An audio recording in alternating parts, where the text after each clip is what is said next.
Nacido el 15 de noviembre de 1891, en la ciudad de Heidenheim, en el reino de Württemberg, en el sur de Alemania, Erwin Johannes Eugen Rommel vino al mundo en el seno de una familia de clase media con fuertes valores prusianos. Su padre, Erwin Rommel padre, era profesor, y su madre, Helene von Luz, hija de un alto funcionario del gobierno local, provenía de una familia educada.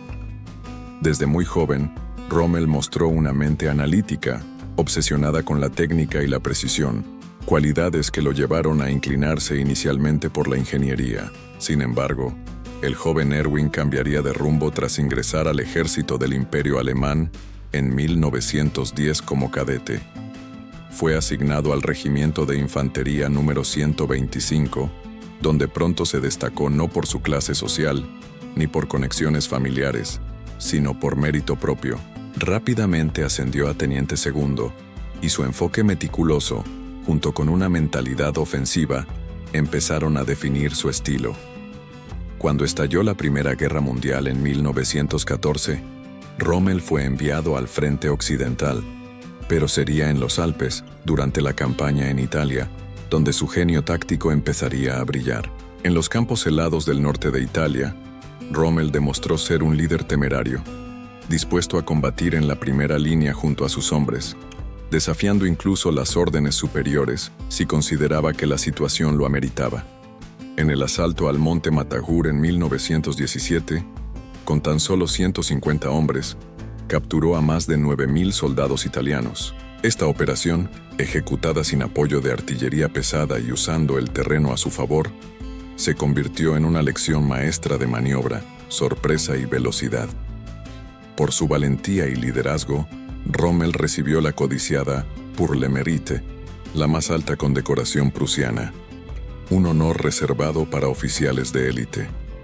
No era común que un oficial de tan bajo rango lo obtuviera, pero Rommel no era común. Este hecho le granjeó respeto en el alto mando, y más adelante sería incluido en los círculos de estudio de tácticas avanzadas del ejército. Al terminar la guerra, mientras Alemania se sumía en el caos de la República de Weimar, la desmovilización y las humillaciones impuestas por el Tratado de Versalles, Rommel decidió continuar su carrera militar. Durante los años 20, en un ejército reducido a 100.000 hombres, logró mantenerse en activo y fue asignado a tareas de instrucción. Aquí es donde forjaría otra faceta de su leyenda, la de formador de tropas. Durante este tiempo escribió un libro, Infanterie greift an, La infantería ataca, publicado en 1937. El texto, que detallaba tácticas de infantería basadas en su experiencia real en combate, se convirtió en lectura obligatoria para los oficiales en formación. Su enfoque no era doctrinario, evitaba los esquemas rígidos y priorizaba la iniciativa del comandante en el campo de batalla. El libro llegó a manos de Adolf Hitler, quien quedó profundamente impresionado. Gracias a esta notoriedad y al auge del Tercer Reich, Rommel fue ascendido y comenzó a gozar de la confianza del Führer. En 1938, fue nombrado comandante de la escolta personal de Hitler durante las visitas del dictador al extranjero y en los momentos clave de propaganda. Durante la anexión de Austria, el Anschluss y la ocupación de los Sudetes, Rommel estuvo al lado de Hitler, consolidando un vínculo directo con el poder. Pero no sería hasta el estallido de la Segunda Guerra Mundial que Rommel demostraría al mundo su genio militar a gran escala. En 1939, al comenzar la campaña de Polonia, Rommel aún no tenía una unidad de combate propia, pero poco después, cuando se preparaba la invasión de Francia, Hitler le ofreció el mando de una división blindada, la 7ª División Panzer. Rommel no tenía experiencia formal con tanques. Aún así, su habilidad para adaptarse y aprender sobre la marcha se convertiría en su arma secreta. Su visión de la guerra como una combinación de velocidad, sorpresa, iniciativa y agresividad lo llevó a reorganizar a su división para atacar como un puño veloz y mortal. En poco tiempo, sus subordinados lo apodaron el comandante imparable. Durante la invasión de Francia en 1940, La séptima división Panzer se movía tan rápido que la prensa la bautizó como la División Fantasma, porque ni siquiera el alto mando alemán sabía con certeza dónde se encontraba. Rommel la conducía personalmente en un Panzer, adelantándose al frente, sin esperar órdenes del cuartel general. En varias ocasiones cruzó ríos sin esperar puentes, lanzó asaltos nocturnos que estaban prohibidos por la doctrina, y tomó decisiones arriesgadas que resultaron en victorias rápidas, aunque a veces descoordinadas con otras unidades. El resultado fue impresionante. Avances vertiginosos, rendiciones masivas de tropas francesas y la captura de miles de prisioneros. En menos de 6 semanas Francia colapsó, y Rommel se consolidó como uno de los comandantes más innovadores y temidos del nuevo ejército alemán. Pero este solo era el comienzo. Tras el éxito en Occidente, el destino lo llevaría a uno de los escenarios más icónicos de toda la guerra, el desierto del norte de África. Allí, enfrentaría su mayor desafío, su mayor gloria, y comenzaría la leyenda del zorro del desierto. El año 1941 comenzó con un giro inesperado para el ya célebre Erwin Rommel. Aunque había probado su valía en la Blitzkrieg sobre Francia, el alto mando alemán tenía otros planes para él. Con el ejército italiano fracasando estrepitosamente en su intento de invadir Egipto desde Libia, Hitler decidió intervenir. En febrero, Rommel fue enviado al norte de África al mando de un pequeño contingente, el Deutsches Afrika-Korps. Su misión oficial era limitada: estabilizar el frente y contener el avance británico. Pero Rommel no era hombre de contención. En cuanto pisó suelo africano, en la costa de Trípoli, el general comenzó a actuar con una audacia que desconcertó incluso a sus aliados italianos. En apenas semanas reorganizó sus fuerzas, inspeccionó el terreno por sí mismo y preparó una ofensiva. Mientras los mandos alemanes aún discutían las limitaciones de su misión, Rommel atacó. En marzo de 1941, lanzó una ofensiva relámpago contra las tropas británicas en Cyrenaica, utilizando tanques Panzer, artillería móvil y unidades motorizadas en una combinación veloz y envolvente. Empujó a los británicos hacia el este. Tomó ciudades clave como El Agheila, Benghazi y Derna, avanzando con una rapidez que dejó pasmado al enemigo. Una de sus más impresionantes victorias tempranas ocurrió en Tobruk. Aunque no logró capturarla de inmediato, rodeó la ciudad, cortó sus suministros y lanzó repetidos asaltos. Tobruk se convertiría en una espina en su costado, pero su resistencia también elevó la fama de Rommel en ambos bandos. Los británicos comenzaron a referirse a él como The Desert Fox, el zorro del desierto, por su capacidad para desaparecer en el inmenso mar de arena y golpear donde menos se esperaba. Los combates en África no eran como en Europa. El calor era abrasador. Las tormentas de arena cegaban a los soldados. La falta de agua y repuestos se volvía tan mortal como las balas enemigas. Pero Rommel entendía el desierto. Sabía usarlo a su favor. Aprovechaba la noche para moverse, usaba el sol para cegar al enemigo y enviaba patrullas profundas para confundir las líneas británicas. Incluso disfrazaba tanques dañados como vehículos operativos para intimidar con una fuerza ficticia. En abril de 1941, mientras las fuerzas del Imperio Británico se replegaban, el general Archibald Wavell tuvo que enviar refuerzos desde otros frentes para contener al alemán. Pero Rommel no se detenía. Cada contraofensiva británica era contenida, y sus rápidos contraataques restablecían la iniciativa. Para junio, los aliados estaban tan preocupados por Rommel que comenzaron a construir una mitología a su alrededor. Su rostro empezó a aparecer en periódicos ingleses como una mezcla de respeto y temor. Pero Rommel también tenía un lado humano que lo distinguía. No era un nazi ni un fanático racial. Era un militar profesional, y en África su trato hacia los prisioneros de guerra fue notoriamente respetuoso. Prohibió ejecuciones sumarias, evitó represalias civiles y rechazó órdenes que contravenían las leyes internacionales. Incluso se cuenta que en una ocasión visitó un hospital británico de campaña tras una batalla, saludando a los heridos y reconociendo su valentía. Los soldados enemigos, aún en cautiverio, solían hablar bien de él. En noviembre de 1941, los británicos lanzaron la Operación Crusader, una ofensiva masiva para romper el cerco de Tobruk. Fue una de las campañas más duras del conflicto africano. Durante semanas, los combates se sucedieron entre la arena, en choques de tanques, maniobras envolventes y emboscadas desérticas. Aunque Rommel logró infligir severas bajas, la presión y la falta de suministros lo forzaron a retirarse hacia el Águila, retrocediendo cientos de kilómetros. Pero Rommel no estaba acabado. En enero de 1942, reagrupó sus fuerzas y, sin esperar nuevas órdenes, contraatacó. Lanzó una nueva ofensiva que tomó por sorpresa al octavo ejército británico. En junio, tras duras batallas, logró finalmente capturar Tobruk, la joya estratégica del norte de África. Fue su mayor victoria hasta entonces, y por ella fue promovido a mariscal de campo. Se convirtió en el comandante más joven en alcanzar ese rango dentro de la Wehrmacht. El mundo lo miraba con admiración. En Alemania, la propaganda nazi lo elevó a héroe nacional. Pero mientras su fama crecía, también lo hacía la presión. Hitler empezó a enviarle órdenes más estrictas.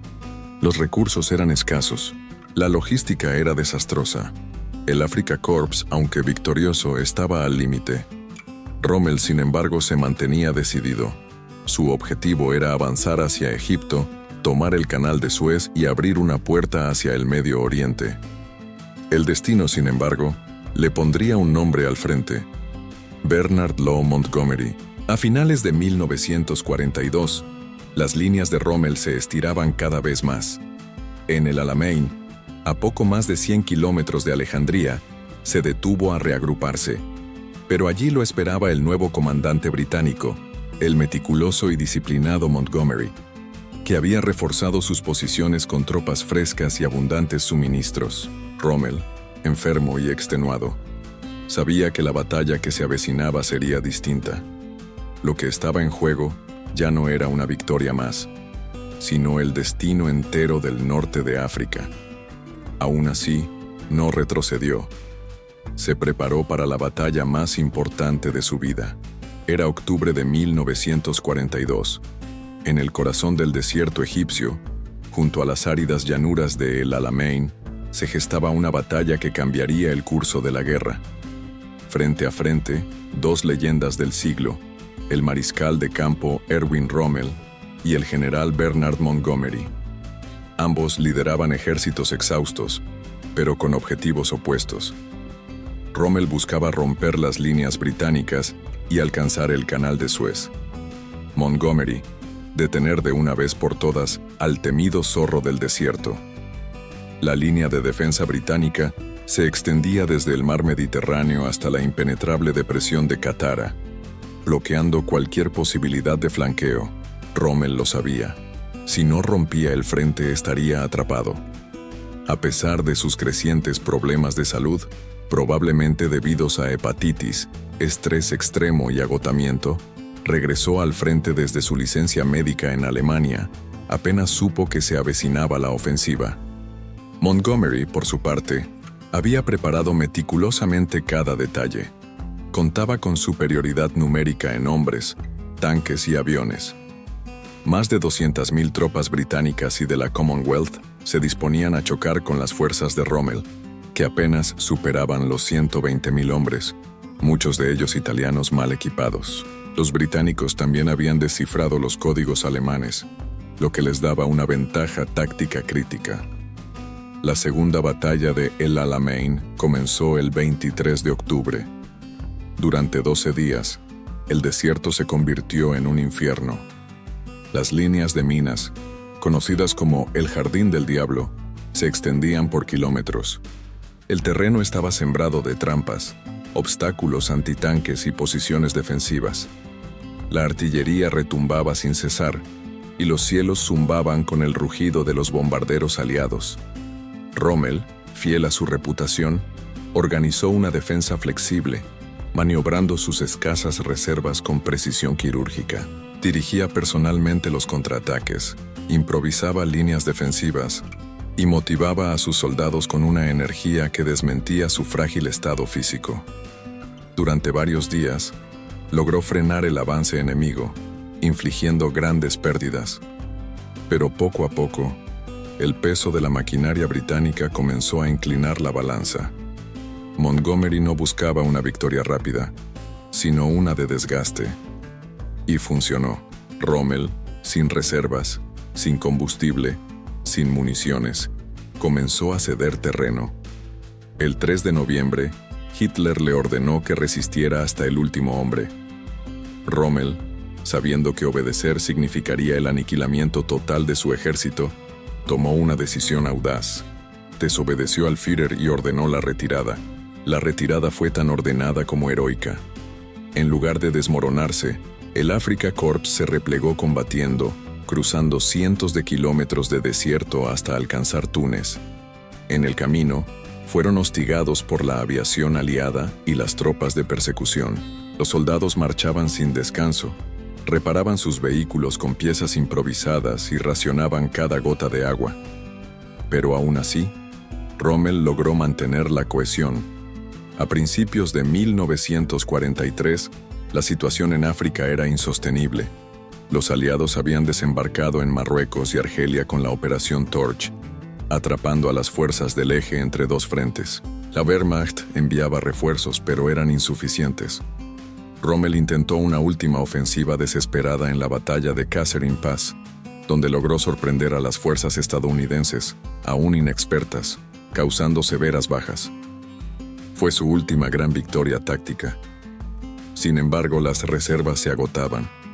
La guerra ya no se libraba a favor del eje. En marzo de 1943, agotado física y mentalmente, Rommel fue llamado de vuelta a Alemania. Dejó el mando de las fuerzas en Túnez, que poco después se rendirían ante los aliados. El capítulo africano había terminado. A pesar de la derrota estratégica, Rommel emergió como un símbolo de genio militar y honor caballeresco. Había enfrentado la adversidad con dignidad, salvado a miles de sus hombres de una muerte segura y combatido a un enemigo superior sin renunciar a sus principios. En Europa, tanto sus tropas como sus enemigos reconocían su conducta ejemplar.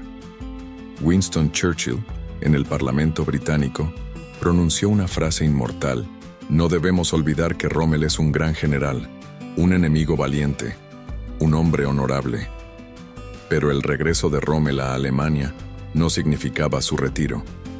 Mientras el frente oriental colapsaba y los aliados preparaban la invasión del continente, Hitler buscaba desesperadamente comandantes capaces de contener lo inevitable. Rommel, aunque enfermo, aún era considerado uno de los pocos líderes con la determinación y habilidad para resistir lo imposible. Así, el zorro del desierto sería llamado nuevamente. Esta vez no para cruzar dunas, sino para construir fortalezas. Y su nuevo campo de batalla no estaría en África, sino en las costas de Francia. Tras su regreso a Alemania en la primavera de 1943, Erwin Rommel se convirtió en una figura reverenciada, aunque incómoda para el régimen nazi. Había demostrado ser un genio táctico en África, pero su creciente desdén por las decisiones estratégicas de Hitler comenzaba a notarse. El mariscal de campo no era miembro del partido nazi, nunca fue antisemita, ni ideológicamente alineado con la cúpula. Su lealtad estaba con Alemania y con sus soldados, no con la doctrina del Tercer Reich. Aún así, su prestigio lo hacía indispensable. Hitler necesitaba a Rommel para frenar lo que se avecinaba: la invasión aliada de Europa Occidental. En noviembre de 1943, Rommel fue nombrado inspector general de las defensas costeras del oeste y pronto asumió el mando del Grupo de Ejércitos B, encargado de defender la región más vulnerable del muro del Atlántico, el norte de Francia, incluyendo Normandía y el paso de Calais. En 1900, Rommel llegó con una visión clara. Sabía que la Luftwaffe ya no dominaba los cielos, que la Kriegsmarine estaba disminuida y que los aliados gozarían de superioridad aérea y naval. Por ello, Estaba convencido de que la única posibilidad de repeler la invasión era destruirla en las primeras 24 horas, antes de que las tropas enemigas lograran consolidarse en tierra firme. Para eso, transformó el litoral. Ordenó la construcción de miles de obstáculos antitanques en las playas, colocó minas en cada rincón, construyó nidos de ametralladoras, campos de minas y trampas explosivas. Colocó incluso postes con cargas explosivas llamados asparaguses de Rommel en los campos costeros para impedir aterrizajes aéreos, pero sus esfuerzos chocaban con la pasividad de otros generales alemanes. Mientras Rommel se obsesionaba con reforzar Normandía, el alto mando alemán seguía convencido de que la invasión principal ocurriría en Calais. Hitler, además, insistía en mantener el control personal sobre las divisiones blindadas de reserva, lo que impediría a Rommel moverlas con rapidez cuando llegara el momento. A comienzos de 1944, Rommel recorría casi a diario el frente occidental. Viajaba por las playas, hablaba con soldados, revisaba posiciones e incluso colocaba personalmente trampas. Se dice que su sentido del deber lo llevó a intervenir en asuntos tan minuciosos como el diseño de las defensas individuales, pero su salud se deterioraba. Los años de campaña, el estrés constante y los enfrentamientos internos lo desgastaban, y entonces llegó el 6 de junio. En la madrugada del día D, los aliados lanzaron la mayor operación anfibia de la historia, la Operación Overlord. Más de 5.000 barcos cruzaron el Canal de la Mancha, escoltados por aviones y paracaidistas que descendieron detrás de las líneas alemanas. Casi 150.000 hombres desembarcaron en 5 playas: Utah, Omaha, Gold, Juno y Sword. Irónicamente, Rommel no estaba en el frente esa mañana. Había regresado temporalmente a Alemania para celebrar el cumpleaños de su esposa Lucy, creyendo, como muchos, que el mal tiempo impediría un desembarco. Al recibir la noticia, regresó apresuradamente a Normandía, pero ya era tarde. Las reservas blindadas no se movieron a tiempo. Las playas se inundaron de tropas aliadas, y el cielo fue tomado por los cazabombarderos aliados, que impidieron cualquier contraataque efectivo. A pesar del caos, Rommel dirigió la defensa con determinación. Ordenó concentrar fuerzas en las rutas de acceso y trató de contener el avance desde tierra adentro.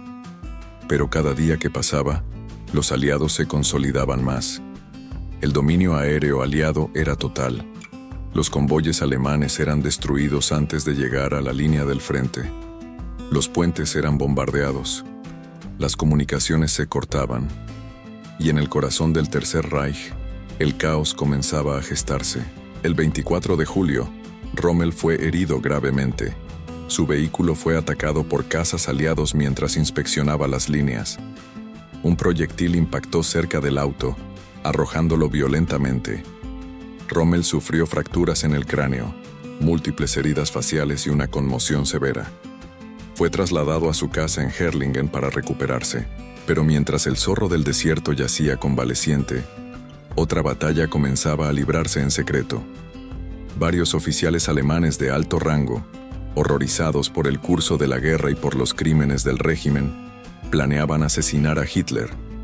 Entre ellos estaban Klaus von Stauffenberg, Ludwig Beck y Karl Goerdeler, y aunque Rommel nunca participó directamente en la conspiración del 20 de julio, era visto como una figura clave para el futuro.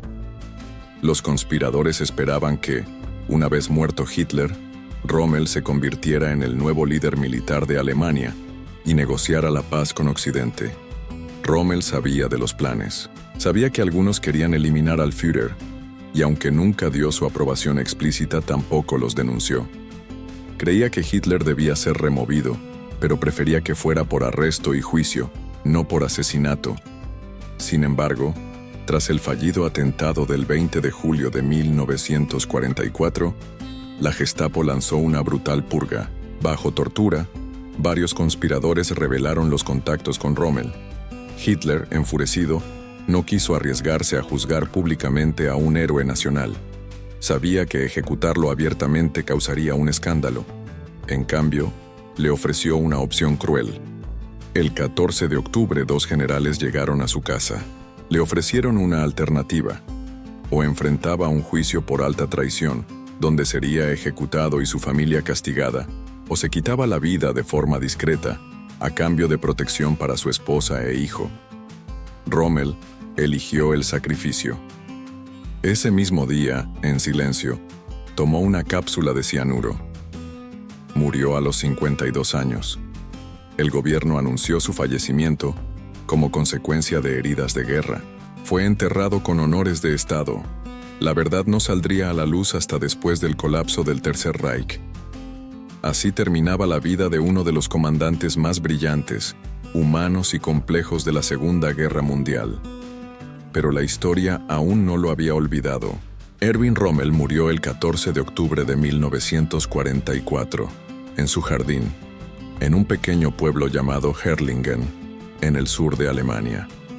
La noticia oficial anunciaba que había sucumbido a sus heridas de guerra. Su funeral fue solemne. La bandera del Tercer Reich cubría su ataúd. Oficiales de alto rango lo acompañaban, y Adolf Hitler envió una corona con la inscripción: a un gran comandante y fiel camarada. Pero todo era una farsa cuidadosamente construida. Solo unos pocos sabían la verdad: que Rommel había sido obligado a suicidarse para evitar un escándalo público, que su muerte no fue en el campo de batalla, sino en la política sucia y paranoica del régimen nazi, y que su elección final, proteger a su familia a cambio de su propia vida, cerraba un capítulo marcado por la integridad, el honor y la tragedia. A medida que avanzaba la guerra, la figura de Rommel fue silenciada por el mismo sistema que lo había exaltado. Las biografías oficiales omitían detalles. Su nombre no se mencionaba en los partes de guerra. Era, en esencia, borrado de la narrativa del Tercer Reich. Pero la historia no sería tan fácil de manipular. Cuando terminó la guerra en 1945, los aliados comenzaron a escarbar entre los escombros del Reich en ruinas. Muchos esperaban encontrar en Rommel un verdugo más, un fanático al servicio de Hitler. Pero lo que descubrieron fue sorprendente. Documentos, testimonios y cartas revelaron a un hombre que, aunque fiel soldado del ejército alemán, había evitado participar en crímenes de guerra, que había rechazado las políticas racistas del régimen y que incluso había salvado a prisioneros y civiles cuando le fue posible. Durante la campaña en África, por ejemplo, Rommel se negó a ejecutar a prisioneros judíos capturados en combate, como exigían algunas órdenes de las SS. Tampoco permitió la ejecución de comandos enemigos, e incluso trató con respeto a los oficiales capturados. En una ocasión, después de capturar al general británico Richard O'Connor, Rommel le ofreció té, conversó amablemente con él y garantizó su seguridad personal. Esos gestos en plena guerra lo diferenciaron de muchos otros altos mandos alemanes. Su hijo Manfred, que presenció parte de estos eventos, se convertiría en una figura pública en la Alemania de la posguerra. Durante décadas, luchó por limpiar el nombre de su padre, y lo logró. En los años 50 y 60, biografías escritas por antiguos oficiales aliados y periodistas occidentales ayudaron a rehabilitar la figura de Rommel. En el Reino Unido y los Estados Unidos, comenzó a surgir la imagen del alemán bueno, el comandante honorable, el guerrero caballeresco atrapado en una guerra sucia. Winston Churchill, que tanto lo había combatido, no dudó en reconocer su grandeza. En su célebre discurso ante el Parlamento lo llamó un gran general, un enemigo digno, un hombre sin odio, sin brutalidad, sin fanatismo. En Francia, en Italia y hasta en Israel, donde sobrevivientes del Holocausto que sirvieron bajo su mando en África reconocieron que Rommel nunca permitió deportaciones. Su imagen fue tratada con matices. Era visto como alguien que no solo fue víctima de las circunstancias, sino que actuó dentro de ellas con cierta ética personal. Para unos, era el modelo del militar honorable. Para otros, un oficial que, aunque decente, siguió sirviendo a un régimen criminal. Pero incluso sus críticos reconocen que Rommel nunca fue parte del aparato ideológico nazi. Su juramento fue al ejército, no al partido. En los años 70 y 80, diversas escuelas militares alrededor del mundo comenzaron a estudiar sus tácticas. En academias de West Point, Sandhurst y St. Cyr, se analizaban sus maniobras en África y sus innovaciones en guerra móvil.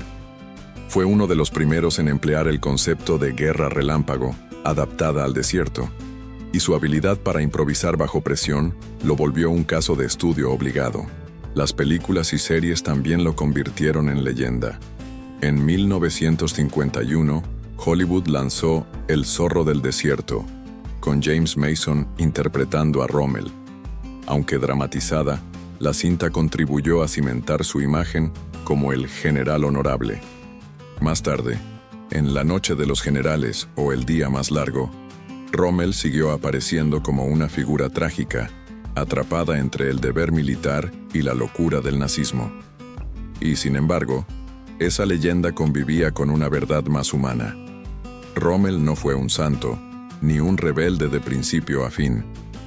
Fue un oficial prusiano, ambicioso, disciplinado, leal al Estado hasta que comprendió que el Estado ya no era digno de lealtad.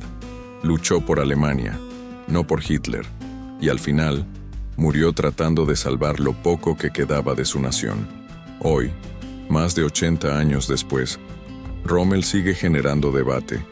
Algunos lo ven como un héroe sin mancha, otros como un militar talentoso pero políticamente ingenuo. Lo cierto es que su historia habla de los dilemas morales de una época oscura, de la posibilidad de actuar con honor, incluso en medio del horror y del peso de las decisiones que marcan a un hombre más allá de la guerra. Sus restos descansan en Herrlingen, bajo una lápida sencilla. Sobre ella, flores, a veces banderas, y casi siempre silencio, pero el eco de su legado resuena aún entre estrategas, historiadores y soldados. Porque Erwin Rommel no fue solo el zorro del desierto, fue el comandante que se atrevió a decir no cuando todos callaban. Fue el soldado que murió por un país que ya no podía salvarse. Y fue sobre todo un hombre atrapado entre la gloria y la tragedia.